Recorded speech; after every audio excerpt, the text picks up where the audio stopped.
আগামীকাল লোকসভা নির্বাচনের দিন নিজের বুথ এলাকাতেই উদয়ন গুহকে থাকার নির্দেশ নির্বাচন কমিশনের।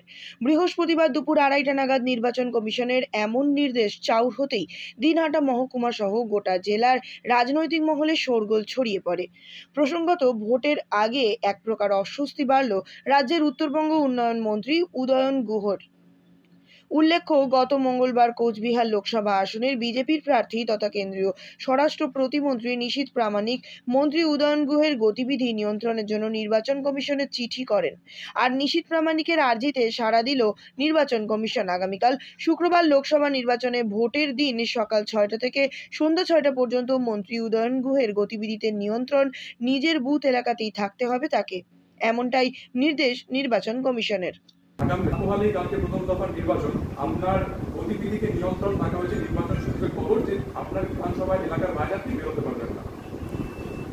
এটা নির্বাচন কমিশন কাদের খবর দিয়েছে? নির্বাচন কমিশন যদি খবর দিয়ে থাকে এটা তো আমাকে দেওয়ার কথা। আমার কাছে কোনো খবর এলো না।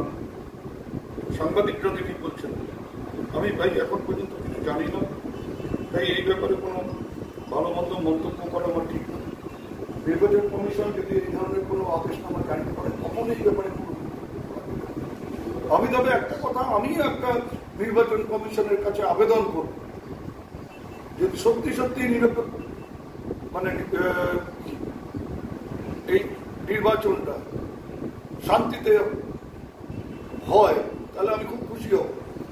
এবং আমার আবেদন হচ্ছে এই শান্তিপূর্ণ নির্বাচন করবার জন্য নির্বাচন কমিশনের যদি আমাকে ওনারা করেন যে আমার জায়গাটাকে নিয়ন্ত্রণ করে দেন, অক্ষণরেখা টেনে দেন, আমার কোনো আপত্তির ব্যাপার নেই। কিন্তু আমি পাশাপাশি এটাও বলবো যে আজকে বিকেলের মধ্যে যে আমার বাড়ি আমাকে বাড়ির থেকে বের করে দিয়ে আমার বাড়ি এবং ভ্যাটাগুড়িতে নিশীথ প্রামাণিকের বাড়িতে নিশীথ প্রামাণিককে বাড়ির থেকে বের করে দিয়ে কেন্দ্র বাহিনী এবং রাজ্য পুলিশকে দিয়ে তল্লাশি চালানো হবে। যদি দুজনের বাড়িতে কারো বাড়িতে অবৈধ টাকা থাকে, অবৈধ অস্ত্র থাকে এবং পুলিশের ওয়ান্টেড পার্সনরা বা এফআইআর নেম যাদের বিরুদ্ধে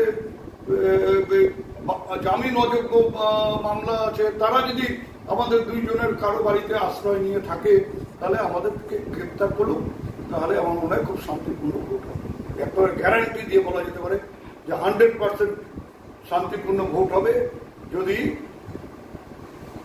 অবৈধ টাকা, অবৈধ অস্ত্র এবং এই যে সমাজ বিরোধীদের আশ্রয় আমরা কেউ দিয়ে থাকি, এটা যদি আটকানো যায় তাহলে খুব শান্তিপূর্ণভাবে ভোট হবে।